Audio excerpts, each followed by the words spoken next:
Good morning mga ka-thyroid! Welcome back ulit sa aking channel. Ngayon, pag-usapan natin, ano ba ang buhay ko bilang isang pasyenteng may hypo sa Kapaskuhan? O tara, mabilis lang to mga ka-thyroid. Aaminin ko na sa inyo, hindi ako magpapaka-plastic. Well, namimiss ko rin naman yung buhay natin, no, na normal tayo, na wala tayong iniinom na gamot, no? Well, tuwing Pasko noon, ang nami-miss ko naman din talaga, syempre, yung ang daming pagkain, kahit ano dyan, pwede mong lantakan, ganong level eh. Ngayon kasi portion-portion na lang tayo eh.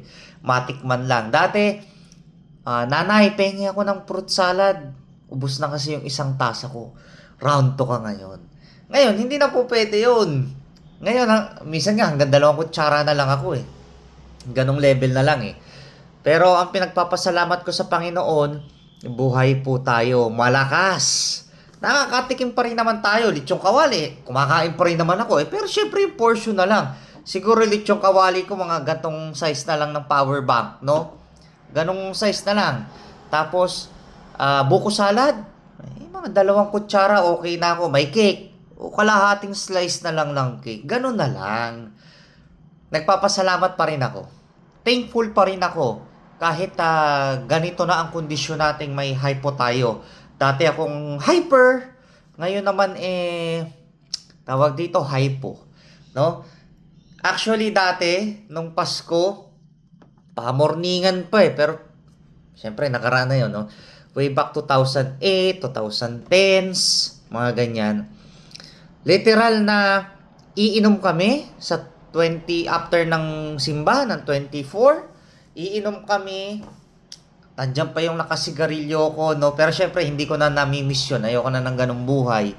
No, ganong level ako noon eh, nung kabataan, nung mga edad ko na mga 20, mga hanggang mga 26, mga ganyan ako noon eh. Talagang inom, sigarilyo, pupunta yung mga barkada sa bahay, no? Pero syempre, part na yon ng nakaraan. No, ang importante yung ngayon, yung kasalukuyan, no. Well, to be honest, masaya pa rin. Kasi, andyan ang Panginoon. Hindi niya tayo pinababayaan. Nagagampanan ko ang pagiging ama, pagiging asawa, pagiging mabuting citizen ng universe, no? Nagagampanan ko yan. Okay? Dati, may inis ka na, ano ba yan? Bakit naman ako nagkaroon ng thyroid problem? Hindi ako makainom, hindi ako makakain. Huwag kang mainis, mga ka-thyroid. Huwag kang mainis. Kasi may way o may aral ang Panginoon kung bakit nangyari. Unahin ko na sa akin. Nagbukas po ang pintuan sa akin ng academe. After na nangyari yon, after kong nag-resign sa PAGCOR, nagbukas ang pintuan ng academe sa akin. Nakapagturo ako, mas na-elaborate ko sa mga bata.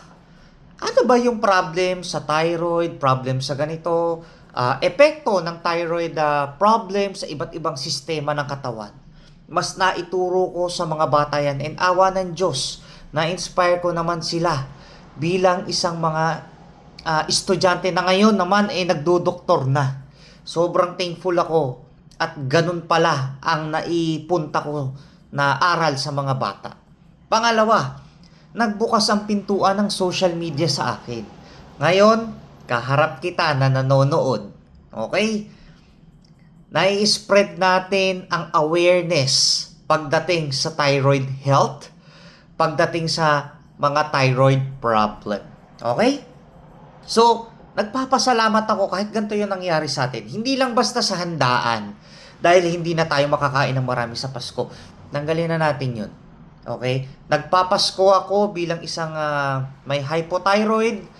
Tanggap ko na hindi na ako babalik sa dati. Tanggap ko na hindi na tutubo or hindi na lalakas ang aking thyroid. Naka-levothyroxine na ako for life. Wala akong magagawa doon. Tanggap ko na po. Okay? So, ganun po ang aking pananaw. Ngayon, masaya ako kasi nakakilala ako ng mga kagaya nyo na naniniwala, sumusuporta, at kasama ko na nagbabahagi ng kaalaman, ng knowledge at experience pagdating sa thyroid. Sobrang thankful ako. Hindi ko kayo kilala personally, pero sobrang thankful ako kasi andyan kayo na sumusuporta.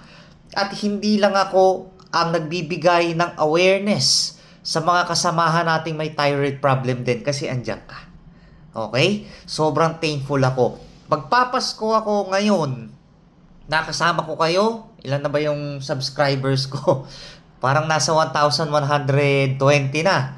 Imagine, nag-umpisa ako, as in, ang followers, ang subscriber ko lang noon, yata asawa ko at saka yung kapatid ko eh. Dalawa. Ngayon, nasa 1,000 plus na tayo.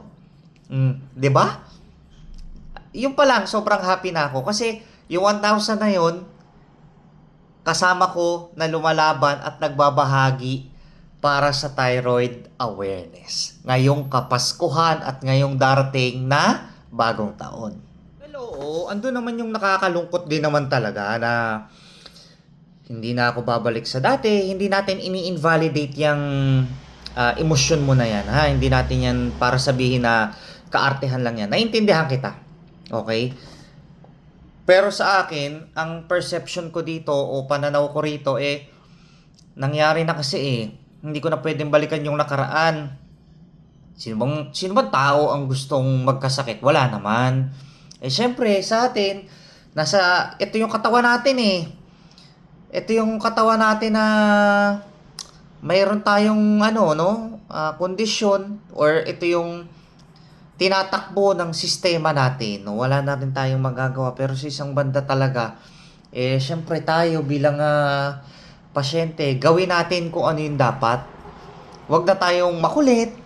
No, pag sabing bawal na tayong uminom, bawal na manigarilyo, bawal na. Ganun na lang po tayo. Pag sinabi naman na ang kakainin mo lang, 1/4 ng ganito, 1/4 ng ganyan, o kaya half na lang ng ganito, yun na lang yung susunduin natin, no? Huwag na nating pahirapan yung mga sarili natin. Kasi, guys, ganito yung iba sa atin, may pamilya na, no? Pamilyado na. Yung iba naman sa atin, nag-uumpisa pa lang sa karera. Ngayon, kung hindi mo susundin yung payo sa atin ng mga doktor, paano yung pamilya natin? O kung hindi mo susundin yung payo ni Doc, paano ka makaka-proceed sa gusto mong karir? Yung iba sa atin, magbo-board exam, gustong maging teacher, maging nurse, maging engineer, maging doktor. Kung hindi mo susundin yung mga payo ng doktor sa atin, paano ka magiging professional o paano mo magagawa yung pangarap mo, no? So, syempre, kailangan nating sundin, no? Ako naman guys, i-share ko tong mga bagay na to dahil napagdaanan natin no? Noong una talagang medyo mahirap, ang daming tumatakbo sa utak natin, lagi tayong nag-overthink. Pero sa isang banda, swerte talaga tayo Bakit tayo swerte? Kasama nating lumalaban ng Panginoon. Papunta pa lang tayo sa pagiging hyper o sa pagiging hypo. Inaayos na ng Panginoon yung dadaanan natin. Gusto mo na example?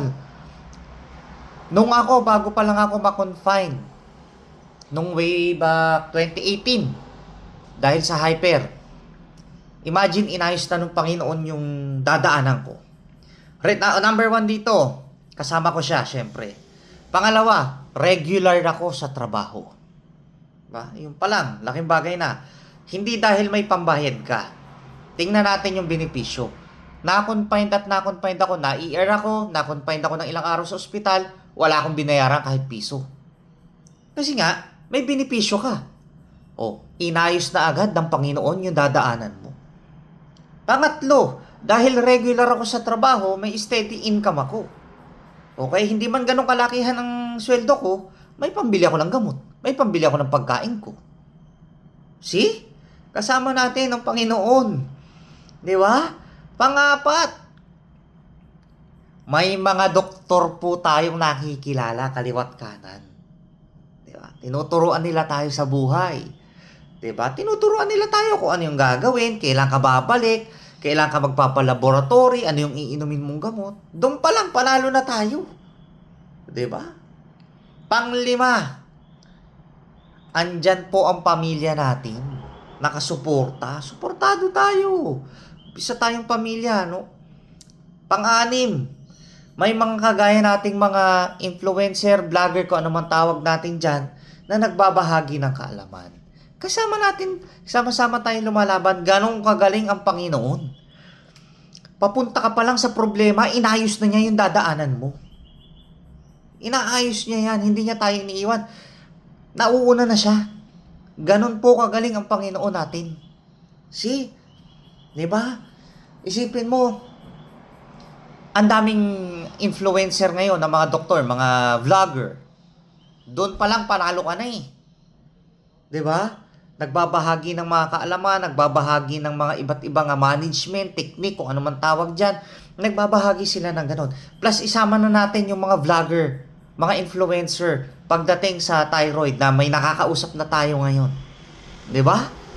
Anytime pag kinomentan mo or chinat mo, kuya, sir, ate, ano ba, ganto, sasagutin ka. Yung palang panalo na tayo. 'Di ba? Ganong kagaling ang Panginoon. Kaya kahit sabihin mong nagkaganto tayo, sobrang thankful pa rin ako. Sobrang grateful pa rin ako kasi nga eto po tayo, malakas. Nakakapag-usap-usap tayo. Although may kanya-kanya tayong din na pinagdaraanan, pero sa isang banda, eto tayo, malakas because of Lord Jesus Christ. O, paano? Masyado na akong madaldal. Alam ko, busy na kayo. Magluluto ka na ng Noche Buena, no? Ako naman, pupunta ng mamaya, ng grocery at bibili ng mga kulang. Okay? So, paano? Hinay-hinay sa pagkain. Yun lang ang payo ko sa'yo, ka-thyroid, ha? Hinay-hinay muna sa pagkain. Portion lang. Enjoy pa rin naman ang Pasko, eh. Basta, i-treasure natin kung anong meron tayo. Huwag tayong makakalimot sa Diyos. I-enjoy natin ang bawat moment na to, ang ating pamilya. Okay? So, paano? Merry Christmas and Happy New Year. God bless everyone. Enjoy.